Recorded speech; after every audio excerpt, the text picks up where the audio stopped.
ஹலால் செய்யப்படவில்லைன்னு போர்டுல போடுறதுக்கு உரிமை இருக்கா இல்லையா? வா ராஜா, வா வா, கடை திறந்து ஒரு வாரம் ஆச்சு. இப்பதான் வியாபாரம் நல்லா சூடு பிடிச்சிட்டு இருக்கு. ஆளுங்க எல்லாம் உள்ள ஏத்து வா. சரி முதலாளி. என்ன 2 புரோட்டா 1 டிக்கா தானே மாஸ்டர்? 2 டிக்கா 1 புரோட்டா. சரிப்பா ராஜா, 2 கடை எடுத்துட்டு வா. ரைட்டுமா. என்னம்மா 2 சிக்கன் ரைஸா? ரைட்டு. ஆஹா, இங்க ஹலால் செய்யப்படவில்லையா? நம்ம பாரத நாட்டுல இந்த மாதிரி எல்லாமே கொண்டு வந்தா அவங்களுக்கு புத்தி வருமே. ரைட்டு. ரமேஷ் அண்ணே 2 சிக்கன் ரைஸ்ண்ணா. வாங்க வாங்க பாஸ்கர்ண்ணே, சிக்கன் ரைஸ் மட்டும் 2 போதுமா? காடை கிரேவி சிக்கன் கிரேவிலாம் இருக்கு, கட்டிடுவோமா? என்ன உனக்கு என்னென்ன பிடிக்கதா கட்டுனே. இந்த வெளியில வச்சுக்க போர்டை பாக்குறப்ப ரொம்ப மனநிறைவா இருக்குண்ணே. இங்க ஹலால் செய்யப்படும் போர்டு போட்டிருக்க பாருங்க, எவ்வளவு கெத்தா பார்க்க ரொம்ப சந்தோஷமா இருக்குண்ணே.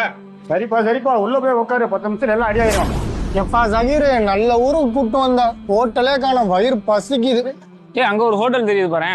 ஆமா, வா போய் பாப்போம். இங்கு ஹலால் செய்யப்படவில்லையா? என்ன இப்படி போட்டிருக்காங்க?